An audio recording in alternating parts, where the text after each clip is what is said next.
بسم اللہ الرحمن الرحیم۔ میں سید حسن جعفر رضوی، صدر شعبہ Urdu Pakistan S M B higher secondary college سے بات کر رہا ہوں۔ میں آج آپ کو نعت کے بارے میں کچھ باتیں بتانا چاہتا ہوں۔ نعت ہم پڑھیں گے، اس سے پیشتر حمد پڑھ چکے ہیں۔ حمد کے بعد نعت کا مسئلہ ہے، اور نعت یہ امیر احمد مینائی کی لکھی ہوئی نعت ہے۔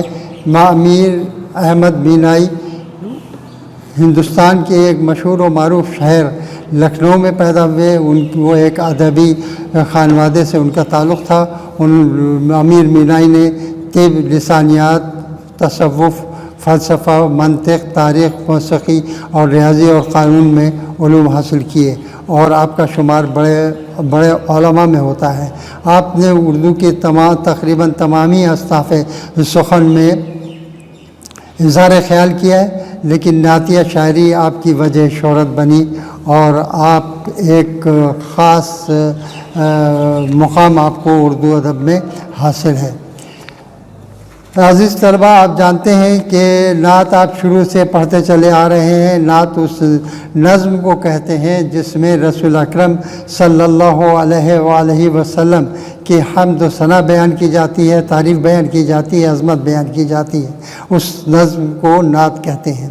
یہ نعت کسی بھی صنف سخن میں ہو سکتی ہے، یہ مخمس بھی ہو سکتی ہے، مخنث بھی ہو سکتی ہے، اور اس کے علاوہ سلام کی شکل میں بھی ہو سکتی ہے۔ یہ نعت جو ہم اس وقت پڑھ رہے ہیں امیر احمد مینائی کی، وہ سلام کی شکل میں ہے، اور یہ نعت پہلے آپ سنیں اچھی طریقے سے غور سے، اور اس کے بعد میں پھر اس کی تشریح کی جائے گی۔ بسم اللہ الرحمن الرحیم۔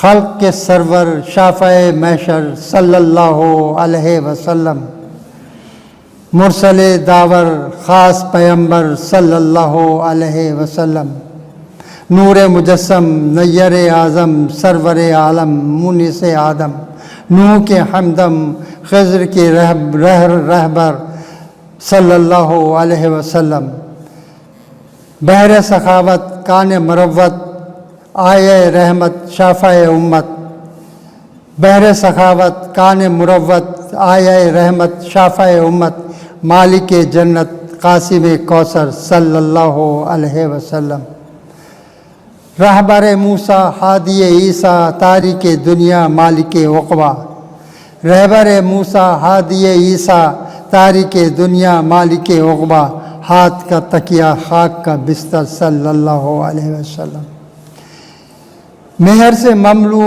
ریشہ ریشہ نعت میرا امیر اب اپنا ہے پیشہ، مہر سے مبنو ریشہ ریشہ نعت امیر اب اپنا ہے پیشہ،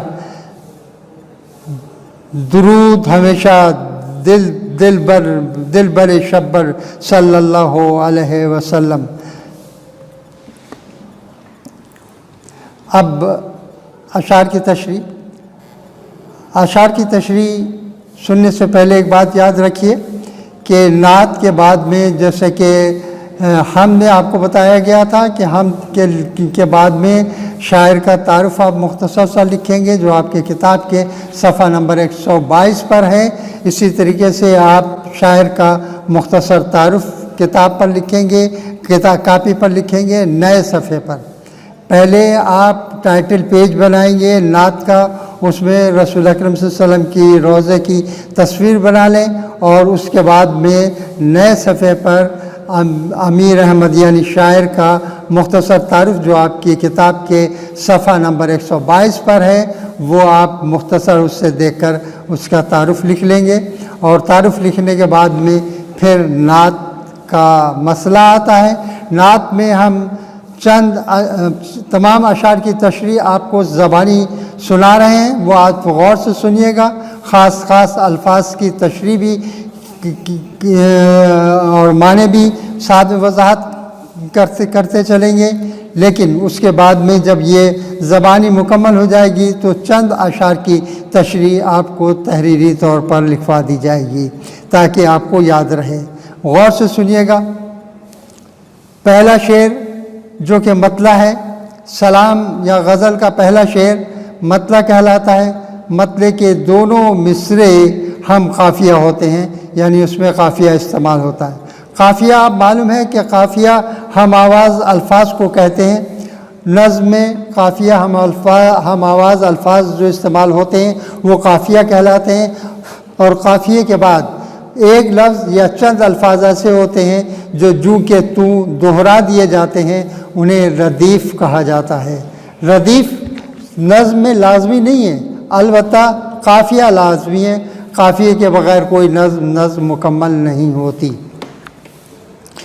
لہذا اس میں جو پوری نظم ہے، اس میں میشر، پیمبر، سرور، رہبر، کوثر، بستر اور شبر یہ قوافی ہیں، قافیے ہیں، اور صلی اللہ علیہ وسلم یہ ردیف ہے، یہ یاد رکھیے گا۔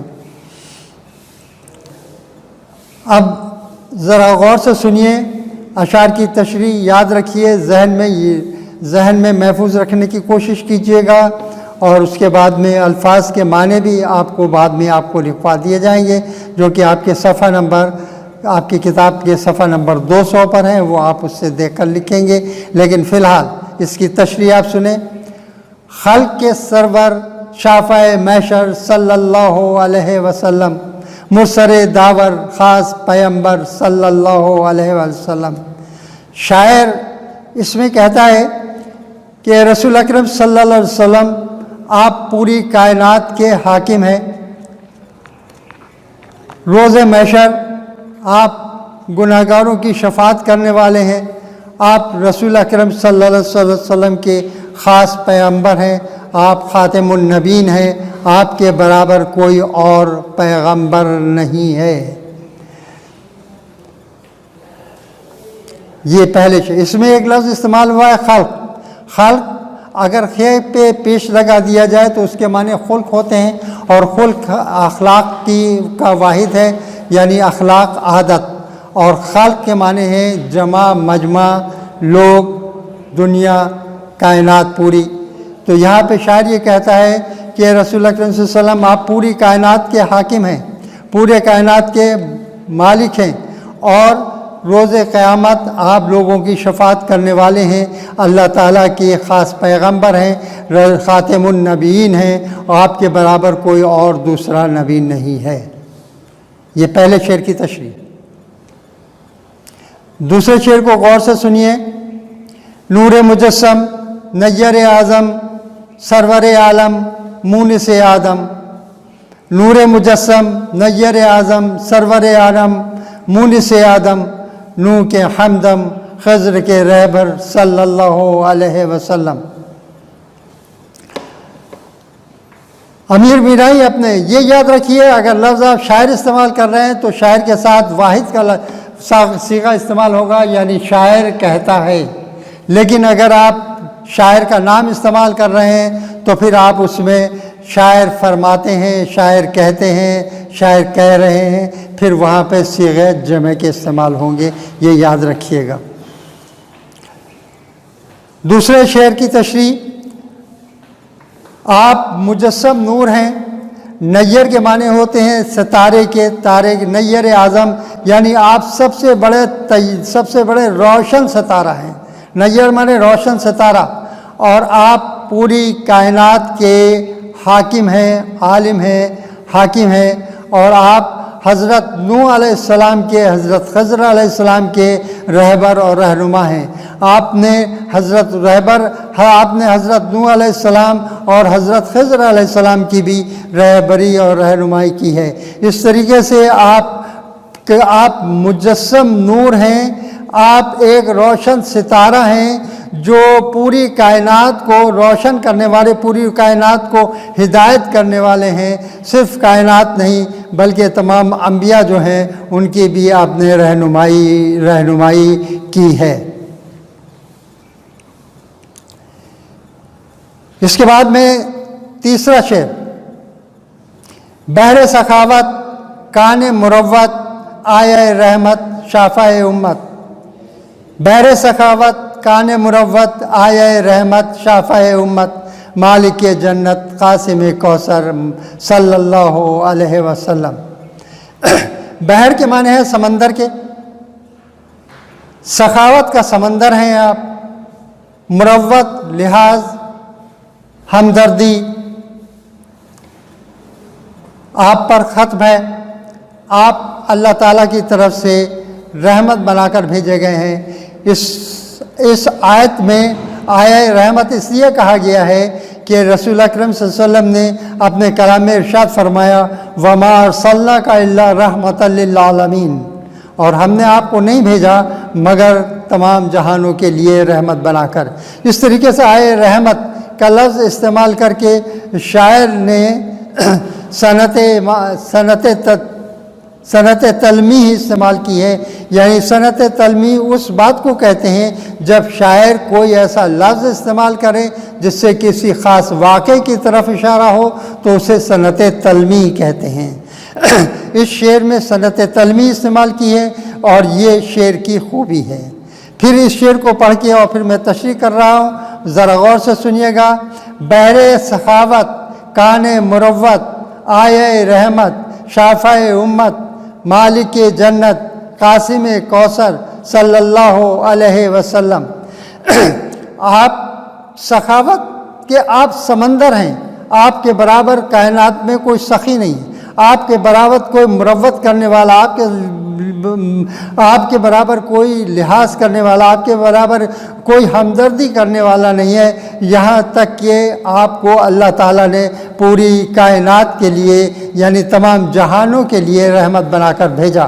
اور آپ روز قیامت، جب قیامت کا وہ دن آئے گا جب نفس نفسی ہوگی اور ہر ایک پریشان ہوگا، اس وقت آپ اپنی امت کے گناہ گاروں کی شفاعت کریں گے، اور آپ خاص قیامت کے دن جب لوگ پیاس سے بےتاب ہوں گے، بے چین ہوں گے، تو اس وقت حوض کوثر سے پانی، حوض کوثر کے پانی سے سیراب کیا جائے گا۔ آپ کوثر کے مالک بھی ہیں اور کوثر تقسیم کرنے والے بھی ہیں، یعنی آپ پوری امت کو جو پیاس سے پریشان ہوگی، آپ اسے اپنا خاص کرم ہوگا آپ کا کہ آپ اپنی کوثر تقسیم کریں گے اور لوگوں کی پیاس کو اور پریشانیوں کو دور کریں گے۔ ٹھیک ہے، اچھی طریقے سے سمجھ رہے ہیں نا، پوری طریقے سے اچھی طریقے سے۔ پھر میں اس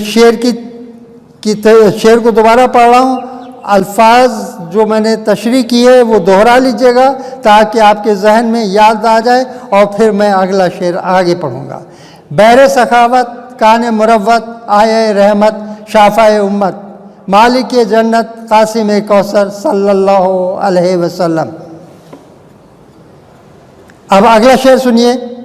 رہبر موسیٰ ہادی عیسیٰ تاریک دنیا مالک عقبیٰ، رہبر موسیٰ ہادی عیسیٰ تاریک دنیا مالک عقبیٰ، ہاتھ کا تکیہ خاک کا بستر صلی اللہ علیہ وسلم۔ شاعر کہہ رہا ہے کہ آپ حضرت موسیٰ حضرت عیسیٰ علیہ السلام کے ہادی ہیں۔ یہاں پر شاعر نے دو انبیاء کا نام لیا ہے، لیکن یہاں سے مراد یہ ہے کہ 1,23,999 تمام انبیاء کے آپ سردار ہیں، آپ نے تمام انبیاء کی رہنمائی کی، اور حد یہ ہے کہ تمام انبیاء کو اس وقت نبوت ملی جب کہ ان انبیاء نے آپ کا کلمہ پڑھ لیا۔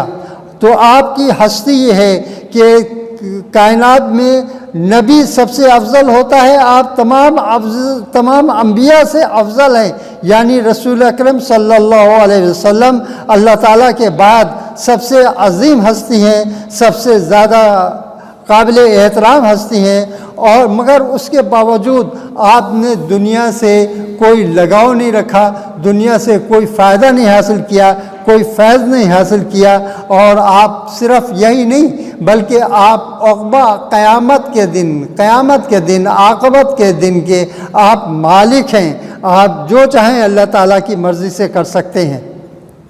لیکن اس کے باوجود آپ خاکساری اور انصاری اور عاجزی کا آپ کا عالم یہ ہے کہ آپ فرش خاک پر لیٹ جایا کرتے تھے اور اپنے ہاتھ کا تکیہ کر لیا کرتے تھے. یعنی اس قدر عظیم ہستی ہونے کے باوجود آپ فرش خاک پر لیٹ کر اپنے ہاتھ کا تکیہ، آپ کو آرام کے لیے کوئی بستر وغیرہ کی ضرورت محسوس نہیں ہوتی تھی. ٹھیک ہے، دوبارہ سن لیں اور تمام جو تشریح کی میں نے اسے دوہرا لیجئے تاکہ آپ کے ذہن میں محفوظ ہو جائے. رہبر موسیٰ، ہادی عیسیٰ، تاریک دنیا، مالک عقبیٰ، ہاتھ کا تکیہ، خاک کا بستر صلی اللہ علیہ وسلم. اور آخری شعر، اس میں شاعر نے اپنا تخلص استعمال کیا ہے جو کہ امیر ہے، امیر ان کا تخلص ہے، وہ استعمال کیا ہے. اس طریقے سے یہ شعر جو ہے وہ اس نعت کا مقطع ہے. میم قاف توئے عین، مقطع اس شعر کو کہتے ہیں جو نظم کا آخری شعر ہوتا ہے اور شاعر اس میں تخلص استعمال کرتا ہے اپنا. یاد رکھیے گا کہ آخری شعر ہونے کے ساتھ ساتھ شاعر کا تخلص استعمال ہونا لازمی ہے. شاعر اگر تخلص استعمال کرتا ہے تو اسے مقطع کہتے ہیں. مہر سے مملو ریشہ نعت امیر اب اپنا ہے پیشہ. شاعر کہہ رہا ہے کہ میرا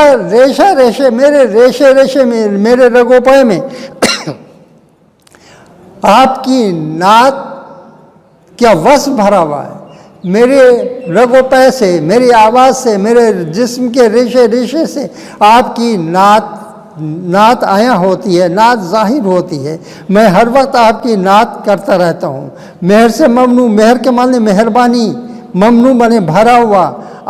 یہ ہمارا جسم جو ہے وہ آپ کی مہربانی، آپ کی عنایت سے، آپ کی نعت سے بھرا ہوا ہے اور اب یہی میرا پیشہ ہے. ہر وقت میں ہر وقت آپ کی نعت خواہ رہتا ہوں اور آپ کی حمد و ثنا میں مصروف رہتا ہوں. شپر کے معنی ہوتے ہیں نیک بندے کے ہوتے ہیں، خلوص کے ہوتے ہیں، مخلص کے ہوتے ہیں. اور رسول اکرم صلی اللہ علیہ وسلم کے لیے یہاں پر یہ شپر کا لفظ استعمال کیا گیا ہے. یاد رکھیے گا رسول اکرم صلی اللہ علیہ وسلم کے لیے شپر کا لفظ استعمال کیا گیا ہے. یہ آخری شعر جو کہ مقطع ہے میں دوبارہ پڑھ رہا ہوں، آپ غور سے سن لیجئے. مہر سے مملو ریشہ نعت امیر اب اپنا ہے پیشہ. ورد ہمیشہ دل بر شبر صلی اللہ علیہ وآلہ وسلم.